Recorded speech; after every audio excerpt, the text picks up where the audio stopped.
Herkese yeni bir bölümden, Merhabalar. bu bölümde korona oluyoruz. Allah korusun. Malezya'yı geziyoruz sizinle birlikte ve şu anda da Malezya'nın en önemli turistik noktalarından birine geldik. Şöyle etrafı göstereyim biraz size. Belki biliyorsunuzdur, Batu Caves'e geldik. Burası Hindular için kutsal. Maymunlar nereye koşuyor? Abi racon kesmeye geliyor gibi böyle bakarak gidiyor ya, bir de korkutuyor değil mi?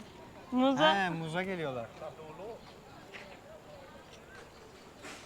Bu Hindularda maymunlar kutsal olduğu için maymunlara dokunmuyorlar. Burada zaten Batu Caves'in girişinde de bizim maymun kral karşılıyor. Size ufaktan buradaki durumdan bahsedeyim. Bu Hindularda da ibadetleri şu şekilde, reenkarnasyon üzerine kurulu bir din. Burada tanrılarına adakları adamaya geliyorlar. Kimisi para veriyor, kimisi yemek veriyor. Herkes hani elinde ne varsa onu veriyor. Burada da tanrılarının tapınaklarını yapmışlar. Buralara gelip dualarını edip. Aşkım. Abi keyfe bak ya, çok iyi. Aşkım çok korkutucu. Ne yapıyor? Çok iyi. Ayağını gıdıklayacak mı? Aşkım ya. Suikast kurmaya gidiyor gibiler. Ben telefonu cebimden çıkaramıyorum. Buradaki maymunlar bu arada Hırsızlık yapıyorlar. Aynen.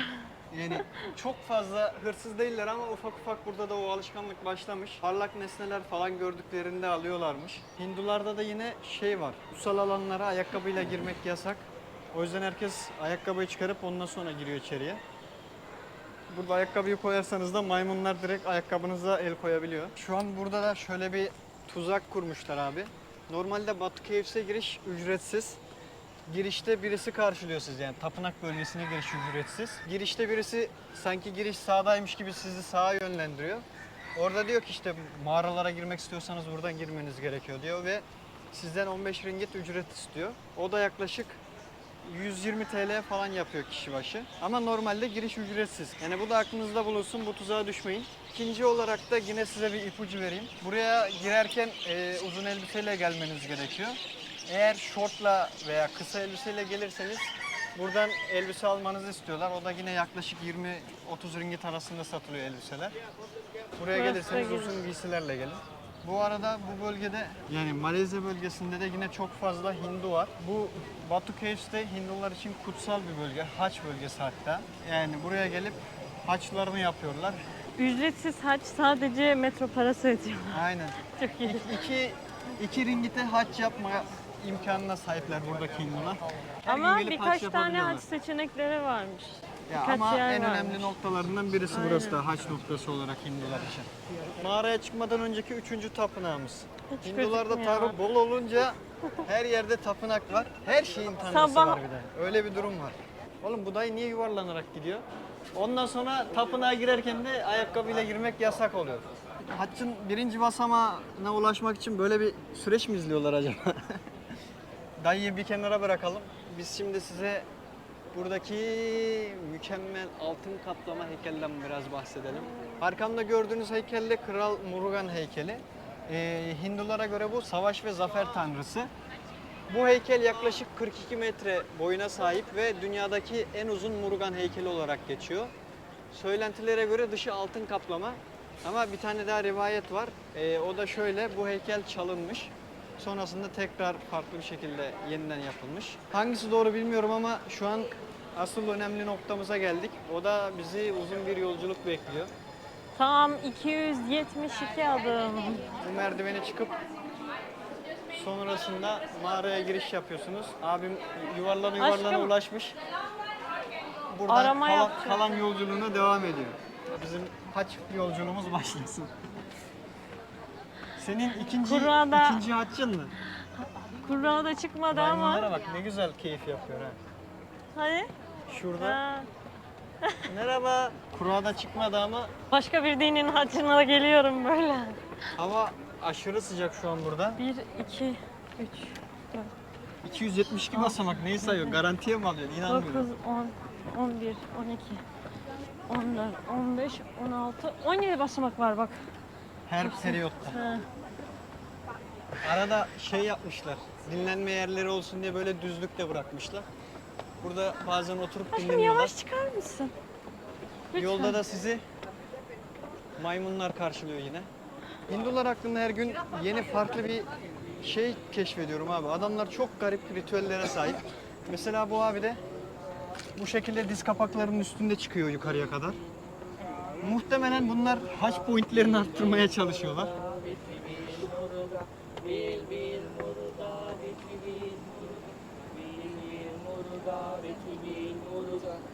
Burada da abiler maymuna şarkı söyleyip uyutmaya mı çalışıyorlar, ne yapıyorlar çözemedim ama bir şeyler yapıyorlar. Oğlum çok garip lan. Harbi çok garip. Heykel buradan daha ihtişamlı gözüküyor sence? Bence de. Hindularda benim dikkatimi çeken bir diğer nokta da şey, hepiniz biliyorsunuzdur zaten, anılarının ortasına nokta koyuyorlar. Bu nokta iki anlama geliyormuş eskiden. Birincisi kendilerini bir tanrıya adadıklarını göstermek için anılarına nokta koyuyorlarmış. Kadınlarda da şöyle bir detay varmış. Kimileri onun alnının ortasına kırmızı nokta koyuyormuş. Alnlarının ortasına kırmızı nokta koyduğunda da bu evli olduğu anlamına geliyormuş ve evliliklerini korumak için bu şekilde yapıyorlarmış. Ya günümüzde bu biraz daha modernleştiği için bunlar da artık biraz aksesuarlaştırılmış. Millet hani güzel gözükmek için veya dikkat çekmek için bu şekilde noktalar koyuyor. Abi etraf çok sıcak. Hani normalde mağaraya girdiğinizde sizi bir serinlik karşılıyor ya. Burada o serinlik bile sizi rahatlatmıyor yani. Şu an o bile hala çok sıcak. Burada gelip kendinizi noktalatabiliyorsunuz. Nokta mı koyuyor? Koyduracaksın mı? Aşkım herkesin alnına değiyor. Bence hiç hijyenik değil, sivilce noktası burası. Bence de. Bak. Bu da değil mi oğlum bu? İşte bu da böyle yapıyor ben öyle. Aşkım bak. Ha şey mi? Gel devam edelim. Aşkım daha var mı? Az bir şey kaldı. Abi çok ihtişamlı ya. Aşırı güzel. Burası dünyanın en büyük tapınak mağaralarından bir tanesi. Ve harbiden de aşırı devasa ve çok güzel. Bir de burada şöyle bir durum var. Her sene Tayyip Pusam diye bir günleri oluyor bunların. O dönemde de bu mağaraya gelip Hindular ibadet ediyor. 2025 yılında da 11 Şubat'a geliyor. Eğer 11 Şubat'ta gelirseniz burada birçok farklı ülkeden gelmiş Hindu görebiliyorsunuz. İbadet yapmak için bunlar dans ediyor sürekli. Şarkılar falan söylüyor ibadet ederken. Şöyle içeriye girelim. Burada da şu an biraz demosunu görebiliriz.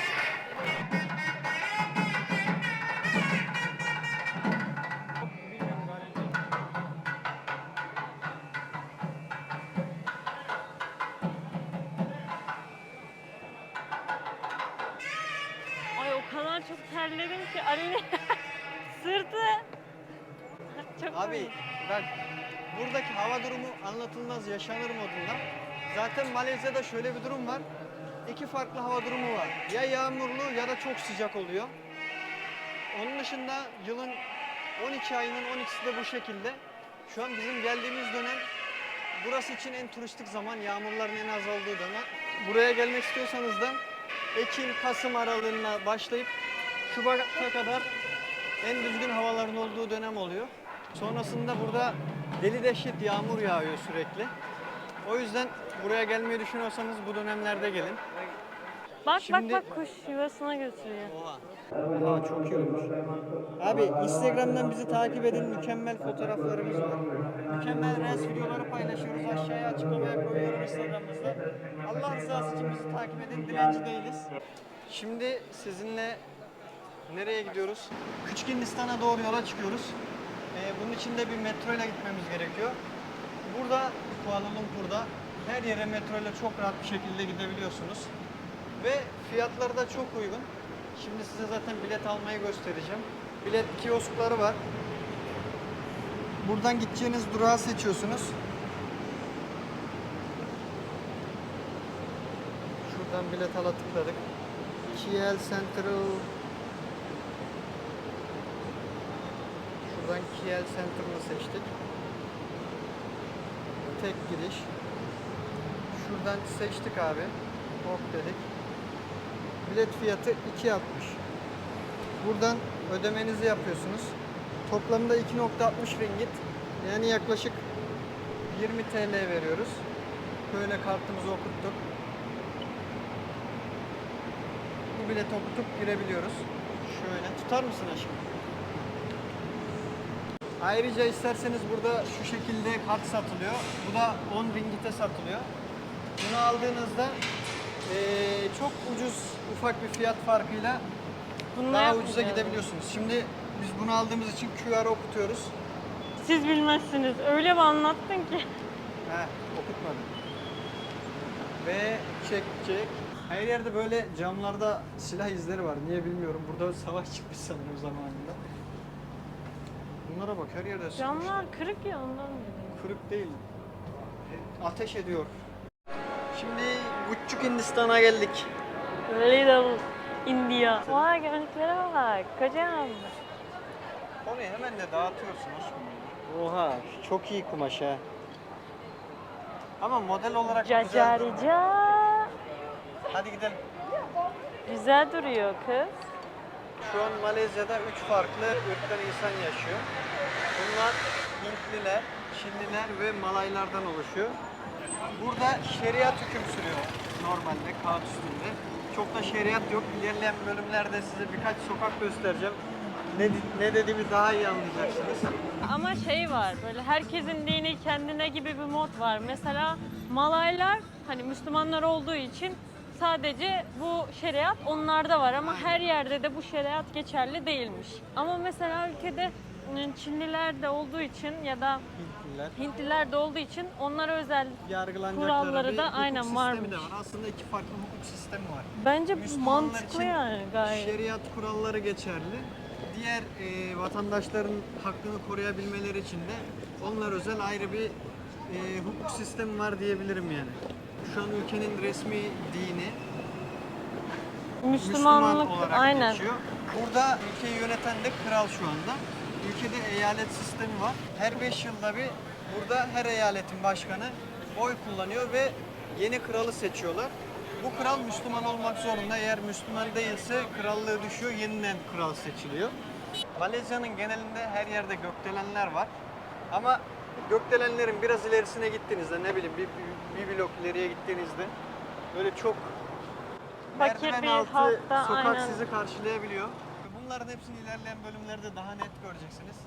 Bir de bunların şöyle teşekkür ediyorlar.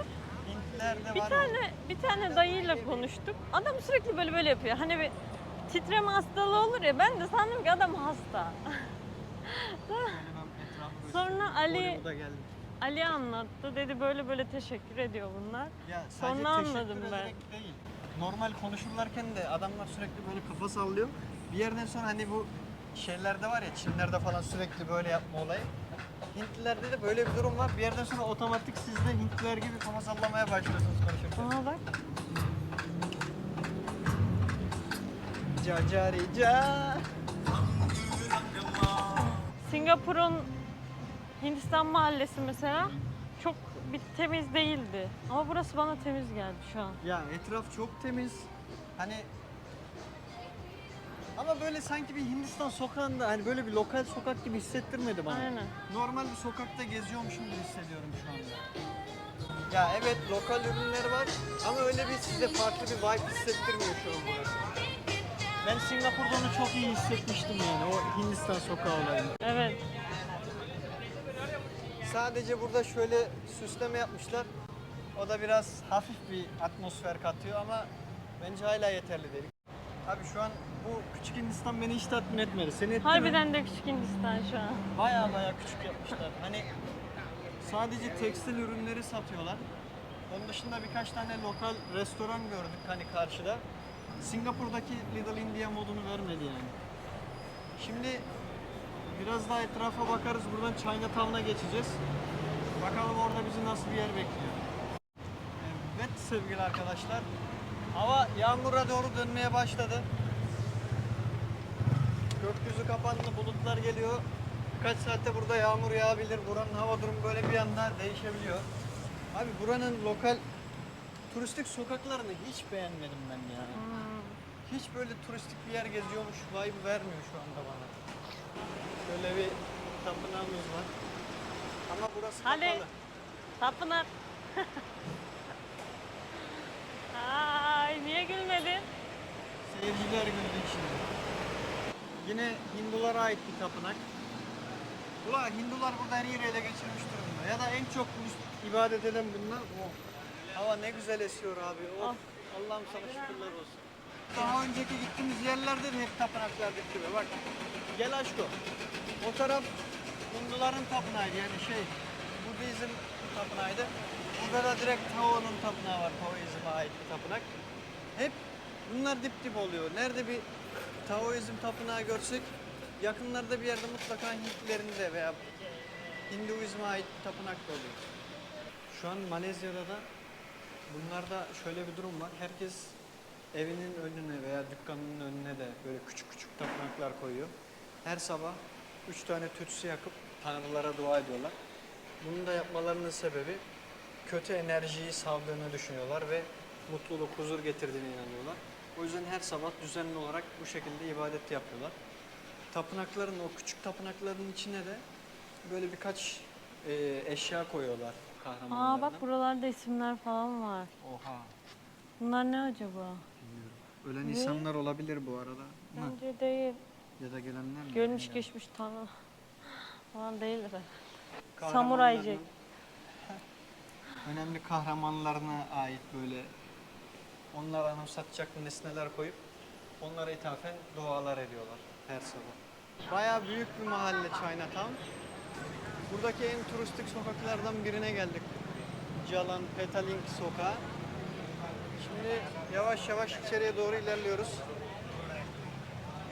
İlk başta bizi direkt böyle lokal ürünler karşılıyor. Burada çok garip tropikal meyveler var abi. Bak şu meyvenin Aşkım içi bak. jelibon gibi. Bunları da deneyeceğiz ileride sizinle. Victoria's Secret var mıdır? Benim parfümden. Ya bir Versace. boşluğa Dur bir dur bir. Pattelli only, come Pattelli. Alakası yok. Thank you. Bu bölge biraz daha bence hitap ediyor turistlere ya. Gezerken hem bir şeyler alabilirsiniz hem de farklı farklı ürünler görebiliyorsunuz. Aynen. Bak şunlar falan da çok güzel ha. Ama işte terletiyor bence bunlar bir yerde. Bence de terletiyor ve kötü koku yapıyor. Evet şimdi bizim en çok ihtiyacımız olan parçaya geldik. Şurada şöyle bir lokal yiyecek var. Tanesi 25 TL abi. Şu meyve bu. Bunlar ağaçta yetişiyor. Jackfruit diye geçiyor bunlar. Hadi alalım. Şu şekilde bak abi fotoğrafını da koymuş. Şundan alıyorum bir tane. Tamam. Evet al bakalım. Umarım güzeldir ya. Ya böyle bir şeyin araması gibi ama Bayağı başarılı. Ice gibi bir hissiyatı falan. Burada birkaç tane daha farklı tropikal meyve denedik. Denediklerimizin hepsi çok güzeldi abi. En güzeli bu. Net. Aşkım ben bayıldım ya. Bir tane yılan derisi şeklinde çilek yedik. Soylayarak yiyorsunuz. Biraz önce girişte gösterdiğimiz meyveyi yedik. O da çok güzeldi. O da jelibon gibi. Hepsinde böyle ben jelibon hissiyatı alıyorum şu anda. Şu an bu şekilde şimdi yemeğimizi yiyip yola devam ediyoruz. Gezmek bizim için daha bitmedi. Hemen bu Chinatown'un çıkışında da bizi böyle ikonik bir yapı karşılıyor. Bu dünyanın en büyük ikinci yapısı olarak geçiyor. Birincisi Dubai'de. Anam ışık yanıyormuş kırmızı. Allah. Burj Khalifa. Daha önce İkincisi de- gezdik. Evet. İkincisi de burası Merdaka 118 Kulesi diye geçiyor. İnşallah üçüncüye görüşürüz. İkincide. Aynen üçüncü yüksek binayı da görürüz inşallah yakında. Bu kule de şey için yapılmış. Malezya'nın bağımsızlığının şerefine yapılmış. 2023 yılında da zirveye çıkış için ziyarete açılmış. Şu an içeride birçok alışveriş merkezi, ticaret ofisleri falan bulunuyor. Merdaka Malayca'da özgürlük anlamına geliyormuş. O yüzden de buraya Merdaka 118 demişler. Bu da böyle bir bilgiydi. Üste doğru bak yapı uzuyor. O da şey için herhalde hani en yüksek yapı olması için Aynen uzatmışlar. muhtemelen. Şu anda 680 metre yüksekliğe sahip. Çok iyi. Bu da Kaç böyle katlı peki? kısa bir bilgi. 118 katlı. Abi şu Bence görsele baksana. Cidden mükemmel ya. Abi Karşıda böyle ormanlık alan, burada böyle mükemmel bir manzara. Resmen sizi mest ediyor o atmosferi. Bu video bu şekildeydi arkadaşlar. Bu bölümün burada sonuna geldik.